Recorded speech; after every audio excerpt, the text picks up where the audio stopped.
अस्सलामुअलैकुम। आज के लेक्चर में हम एग्ज़ाम्पल नंबर 13.4 और एग्ज़ाम्पल नंबर 13.5 को सॉल्व करेंगे। तो आइए स्टार्ट करते हैं। एग्ज़ाम्पल नंबर 13.4 की स्टेटमेंट है, the potential difference between the terminals of a battery in open circuit is 2.2 volt. एक बैटरी के टर्मिनल्स के दरमियान जो पोटेंशियल डिफरेंस है वो 2.2 वोल्ट है, लेकिन सर्किट क्या है, अभी ओपन है। इस डायग्राम में अगर आप गौर से देखें तो यहाँ पर हमारे पास एक बैटरी है, ये इस बैटरी की ईएमएफ है और ये इस बैटरी की इंटरनल रेजिस्टेंस है।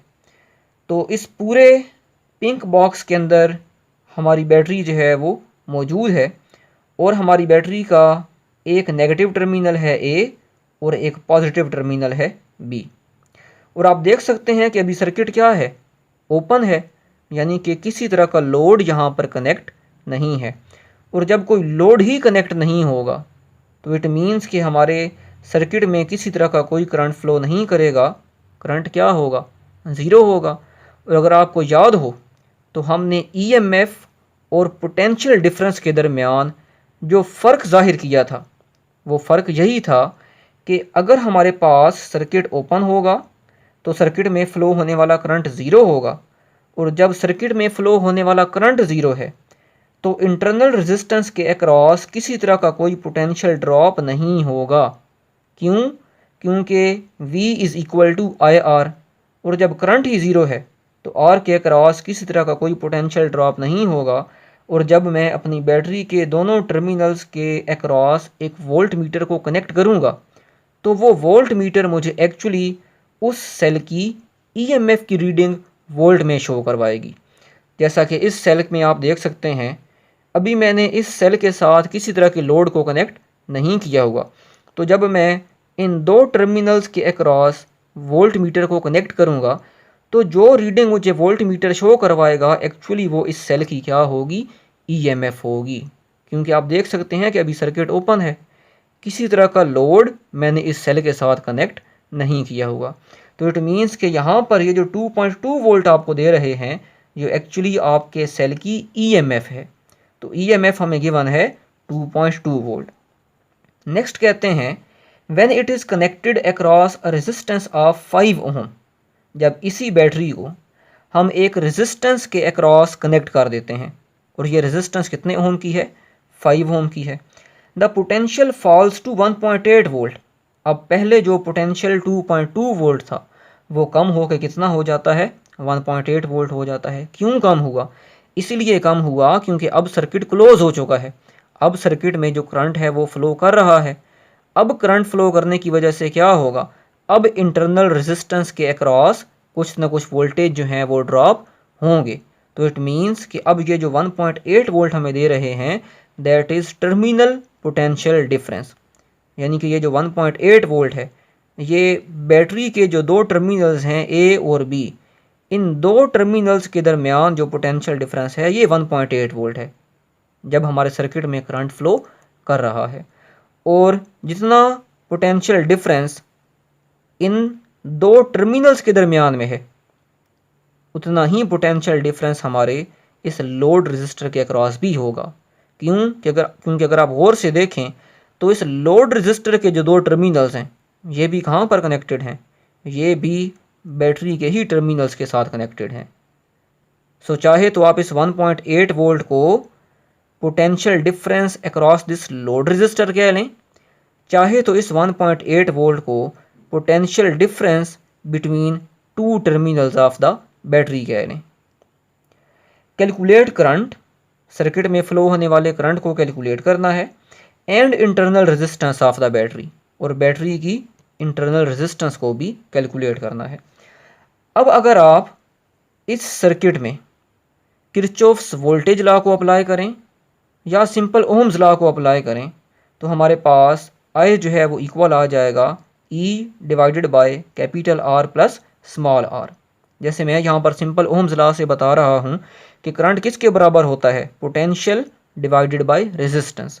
पोटेंशियल कितना है, बैटरी की ईएमएफ है E, और सर्किट में टोटल रेजिस्टेंस कितनी है, क्योंकि दोनों सीरीज़ में हैं, तो capital R plus small r। Cross multiplication करने के बाद आई आर, इसको सेपरेट करें, और आई आर क्या है? I R is the potential difference across this load register, और एक्चुअली यही क्या है? हमारा टर्मिनल पोटेंशियल डिफरेंस है। तो आई आर को क्या बोल दिया हमने? We T, terminal potential difference. इसको सेपरेट किया हमने तो हमारे पास ये इक्वेशन बन गई। और अगर आपको याद हो तो इस इक्वेशन को हम ऑलरेडी डिस्कस कर चुके हैं। अब इस इक्वेशन में भी आप देख सकते हैं, जब करंट हमारे पास ज़ीरो रहेगा, यानी कि जब सर्किट ओपन होगा, तब टर्मिनल पोटेंशियल डिफरेंस वो ईएमएफ के ही बराबर होगा यहाँ पर। लेकिन जब करंट फ्लो करेगा उस टाइम टर्मिनल पोटेंशियल डिफरेंस कम होगा, जबकि ईएमएफ क्या रहेगी? ज़्यादा रहेगी। सो करंट को कैलकुलेट करने के लिए अगर मैं इस इक्वेशन को इस्तेमाल करना चाहूँ तो इस इक्वेशन में तो मुझे इंटरनल रेजिस्टेंस अभी मालूम ही नहीं है। सो इट मीन्स मैं इस इक्वेशन को तो इस्तेमाल नहीं कर सकता। तो सिंपल मैं क्या करूँगा, मुझे पता है कि लोड रजिस्टर के अक्रॉस जो पोटेंशियल है वो कितना है? 1.8 वोल्ट है, और मुझे इस लोड रेजिस्टेंस की वैल्यू भी पता है, 5 ओम है। तो अगर मैं सिर्फ इस लोड रजिस्टर के ऊपर ओम्स लॉ को अप्लाई करूँगा तो मैं करंट को कैलकुलेट कर सकता हूँ। Current is equal to V divided by R। Load resistor के अक्रॉस कितना पोटेंशियल है? 1.8 वोल्ट। लोड रेजिस्टेंस की वैल्यू कितनी है? 5 ओम। तो मेरे पास करंट आ जाएगा 0.36 एम्पेयर। अब जितना करंट इस लोड रजिस्टर में से पास कर रहा है उतना ही करंट इस इंटरनल रेजिस्टेंस में से भी पास करेगा। सो ये तो हमारे पास आ गया करंट। अब आप इजीली इस इक्वेशन को यूज़ करते हुए इंटरनल रेजिस्टेंस को कैलकुलेट कर सकते हैं। टर्मिनल पोटेंशियल डिफरेंस गिवन है, ईएमएफ गिवन है, करंट हम कैलकुलेट कर चुके हैं। तो आर को जब आप कैलकुलेट करेंगे तो बैटरी की इंटरनल रेजिस्टेंस आ जाएगी 1.12 ओम। अब क्योंकि इंटरनल रेजिस्टेंस आ चुकी है, अब आप चाहें तो इस इंटरनल रेजिस्टेंस की वैल्यू को यहाँ पर पुट कर दें और करंट को कैलकुलेट करें तो अगेन आपके पास करंट 0.36 एम्पेयर ही आएगा। तो ये थी हमारे पास एग्जांपल नंबर 13.4। अब हम सॉल्व करते हैं एग्जांपल नंबर 13.5 को। Example number 13.5 basically Kirchhoff's second rule के ऊपर जो है वो बेस करती है, और ये एंट्री टेस्ट के लिहाज से भी बहुत ज़्यादा इंपॉर्टेंट है। तो आइए देखते हैं कि हम इस एग्जांपल को किस तरह से सॉल्व करेंगे। Calculate the currents in 3 resistance of the circuit. Circuit में हमारे पास 3 रेजिस्टेंस हैं, R1, R2 और R3, और हमने इन तीनों रेजिस्टेंस में से फ्लो होने वाले करंट की वैल्यू को कैलकुलेट करना है। जबकि 3 बैटरीज या सेल्स ये भी कनेक्टेड हैं और तीनों सेल्स की ईएमएफ गिवन है, तीनों रेजिस्टेंस की वैल्यू ओम में गिवन है। तो किस तरह से हम कैलकुलेट करेंगे? आप देख सकते हैं कि सर्किट में हमारे पास 2 लूप्स बन रही हैं। तो सबसे पहले मैं क्या करूँगा, इन दोनों लूप्स के अंदर करंट को डायरेक्शन दूंगा। तो मैंने क्या किया, इस लूप में मैंने फ्लो होने वाले करंट की डायरेक्शन क्लॉकवाइज ली और करंट को नाम दे दिया I1, और दूसरी लूप में फ़्लो होने वाले करंट की डायरेक्शन भी क्लॉकवाइज ही लूँगा और करंट को नाम क्या दे दिया? I2। क्योंकि मैंने आपको बताया था कि इस बात का ख्याल रखना है कि जितनी भी लूप्स होंगी, तमाम लूप्स के अंदर हम जो करंट की डायरेक्शन लेंगे वो क्या होनी चाहिए? बिल्कुल सेम होनी चाहिए। तो अगर आप इस लूप के अंदर, इस लूप का नाम क्या है? A D C B A।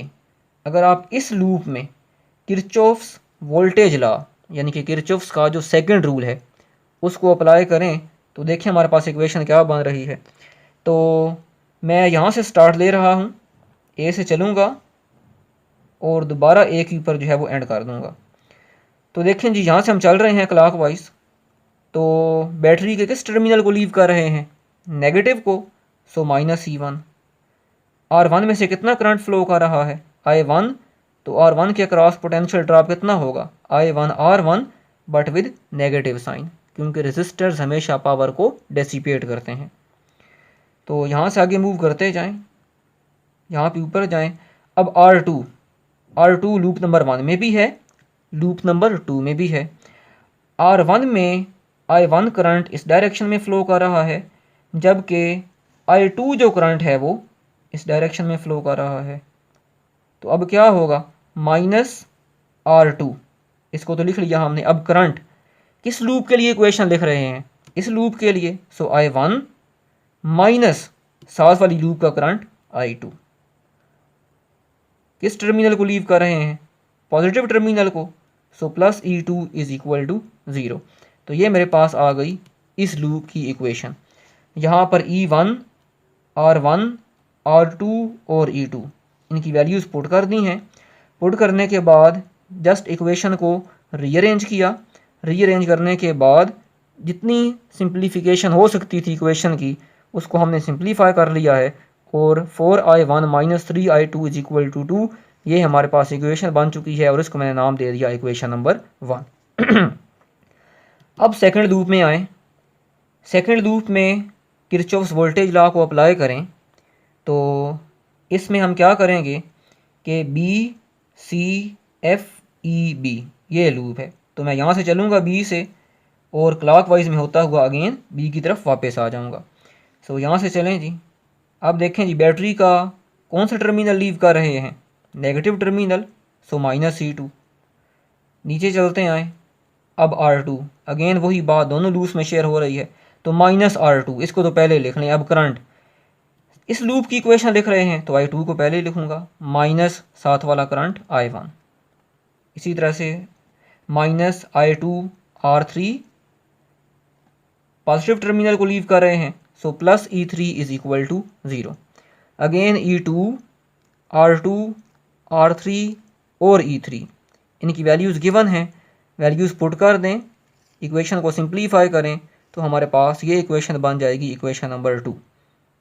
अब हमारे पास दो लीनियर इक्वेशंस हैं, दो वेरिएबल्स हैं। अब बहुत से मेथड्स हैं, आपकी अप्रोच है कि आप इन दोनों इक्वेशंस को किस तरह से सॉल्व करते हैं।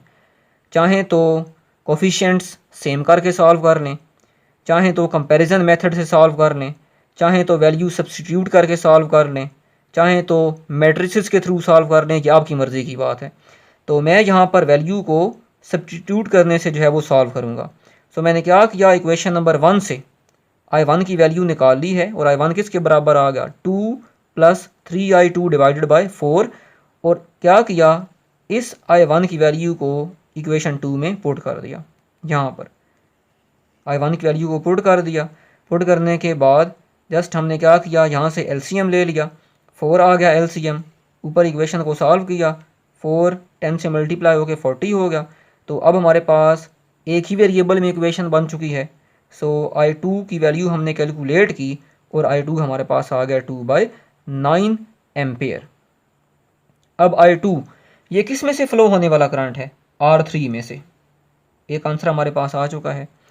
अब आप क्या करें, इस I2 की वैल्यू को यहाँ पर पुट कर देंगे तो I1 की वैल्यू आ जाएगी। और जब वैल्यू पुट की तो I1 की वैल्यू आई 2/3 एम्पेयर। और I1 किस में से फ़्लो कर रहा है, R1 में से। तो अभी हमारे पास R1 में से फ़्लो होने वाला करंट भी आ चुका है और R3 में से फ़्लो होने वाला करंट भी आ चुका है।